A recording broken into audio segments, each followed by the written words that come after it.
Happy Sunday, everybody. Today we're going to be talking about 5 modern American cars that might one day be classics. Now, I know a lot of people say, oh, cars these days are just appliances, no personality, and personally I gotta disagree. Well, cars these days are certainly not made like they were 20 years ago even. They still have personality. You can still buy a brand new car and do pretty much whatever you want with it. So, this is my list of 5 modern American cars that might one day be American classics. Now, obviously, I don't have a crystal ball. I cannot tell the future. This list was put together based on modern cars that are popular, have somewhat of a fan base, and based on the way sales trends are going. And I'm going to tell you why I think they will be classics. So, our first vehicle is the new Chevy Camaro. The Chevy Camaro has always had a fan base going back to the first generation 1966 model.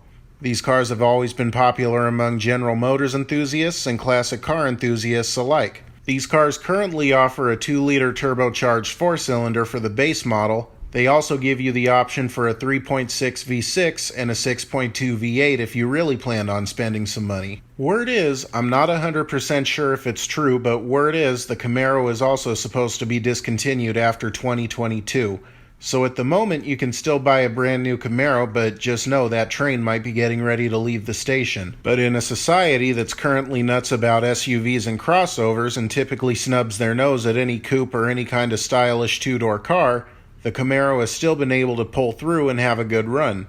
So for that, I see these cars eventually being American classics. The next car on the list would be the V8 Mustang and the Mustang Shelby. Mustang, a lot like the Camaro, has always had a fan base since the first generation launched in 1964.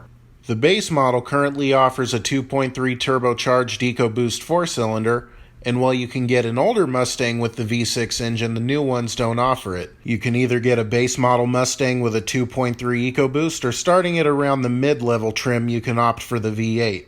Quite a jump, I will admit, but there you go. But the reason I say V8 Mustang and Mustang Shelby is, aside from the fan base, V8 engines are kind of being phased out. For instance, you can't even get an Expedition or a Navigator with V8s anymore.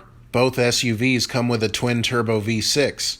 Now, regardless of what you might think about that, V8s are kind of known for not getting the best gas mileage, and depending on your car, could cost more to own. If Ford should decide to take the V8 out of the Mustang at some point, V8 Mustangs are going to become collector's items as time goes on and these cars get older. Especially given if you tell a Mustang buff you just bought a V6 or a 4-cylinder Mustang, they're probably going to look at you like you're crazy. Next on the list would be the Ford F-150 Raptor. Let me ask you this, how many times have you heard a Ford buff say, man, I would love to have the Ford Raptor? I personally have a friend who likes them, and I told him, start saving now.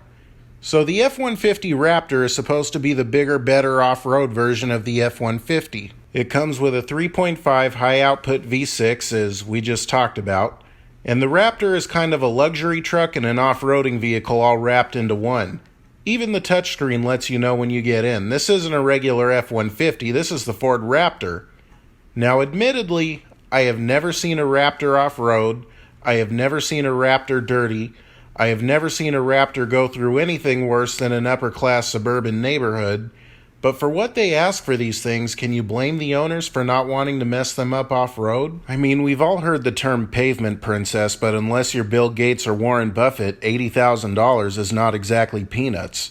I also understand there's talk about a Ranger Raptor and a Bronco Raptor, so we will see. If there are, Ford definitely knows they have a hit and they're cashing in. Next one, Hummer H1 and H2. I've already covered 2 Fords, now back over to General Motors. The Hummer H1 and H2 were iconic vehicles for their time, and nobody came up with a vehicle to compete with it either. Toyota tried to come up with an answer to the Hummer, but it was only sold in Japan. So, you want a Hummer? General Motors was the only game, and enjoy. These were another one, luxury SUV and off-road vehicle wrapped into one. And if you don't mind the size of these trucks and the gas they will definitely drink like a fish drinks water, they are pretty sweet vehicles. Hummer has long since been discontinued and you don't see very many Hummers now, but think of Packard and Studebaker. You almost never see those cars now, and when you do, People love them. The collectors who go out of their way to buy and restore them know it's not going to be easy, and they are going to spend years working on them and trying to find parts, especially if they want to get them back to their original condition. To be honest, I kind of see Hummer being the same way in a few more decades. And finally, the last car on this list, the Tesla Model S. I picked this car because you got to admit the whole idea is revolutionary. We have dabbled with electric cars in the past, but when have you ever seen one mass-produced and able to go hundreds of miles on a charge? The answer? Never. Toyota mainstream hybrids, but even they still run on gas. Also with Tesla, you don't have oil changes, transmission fluid changes, power steering fluid, nothing. Tesla is also doing pretty good as a company. People seem to be becoming aware of them and buying their vehicles. And definitely these cars will be in car museums all around the United States one day, just because they are a game changer. And that is my list of 5 modern American cars that might one day be classics. Honorable mentions go to the Dodge Challenger and the Jeep Gladiator. If there are any Mopar fans on my channel, I didn't forget about you, but Chrysler is now owned by Fiat.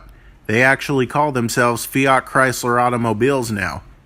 Jeep Gladiator, well, I'll admit there's a lot of hype around Jeep having a pickup truck. It is still a brand spanking new vehicle, and anything new is going to spark curiosity, so I would like to see if it kind of keeps its fan base and gets a following, or if it's just kind of the flavor of the month.